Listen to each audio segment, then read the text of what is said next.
The third area, as I mentioned before, we've come to the recognition that many of the things we are concerned about, that we call the non-negotiables, are at major variance with what Jesus clearly emphasized. And I'm going to list them. How can you read the 8 Beatitudes and the Sermon on the Mount and not believe Jesus was teaching nonviolence? It's impossible. It's impossible. But so what we do, we just didn't read it, right? Now what happened, of course, and you've heard me say this before, some of you, the turning point is the year 313, the Edict of Constantine, where overnight we become the imperial religion. And we are used to create social order in Europe.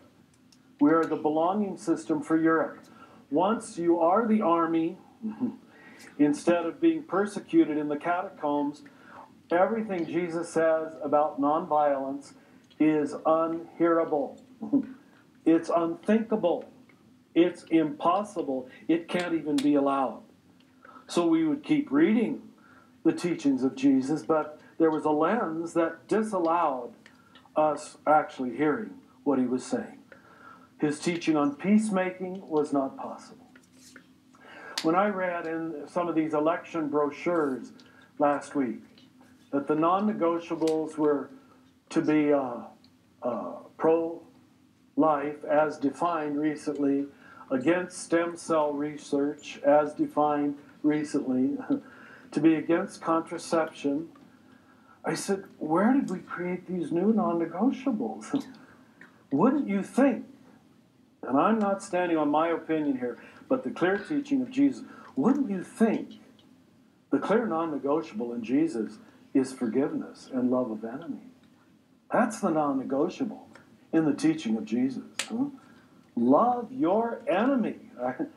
And I'm saying this to you clearly. You've got to do it. But we didn't teach that. It wasn't considered central teaching of Jesus at all. It's right at the heart of the matter. That could have changed history, right? But we weren't interested in changing this world. Remember, as Brian McLaren says, we got involved in an evacuation plan for the next world.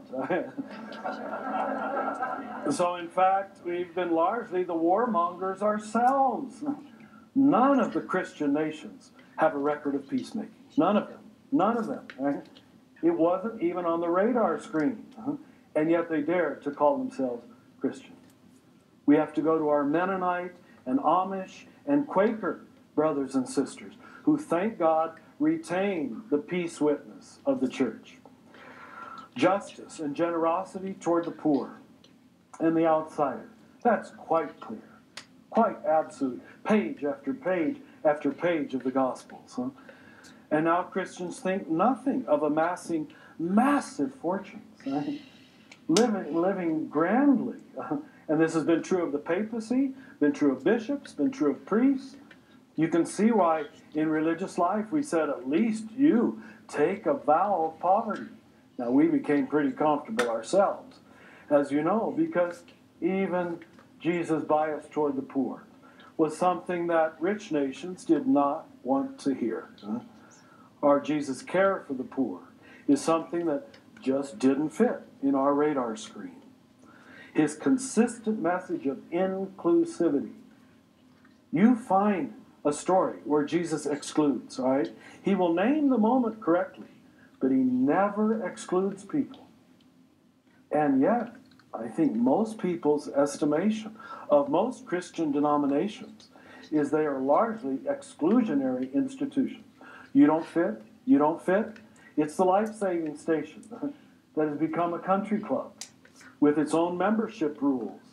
And even the Eucharist itself is used, at least in my Catholic Church, to define the worthy, the pure, the true members, when every time Jesus eats, he seems to be eating with the wrong people at the wrong table, or saying the wrong things, or not washing his hands ahead of time. In fact, one scholar says, he says that you could say Jesus was crucified because of who he ate with.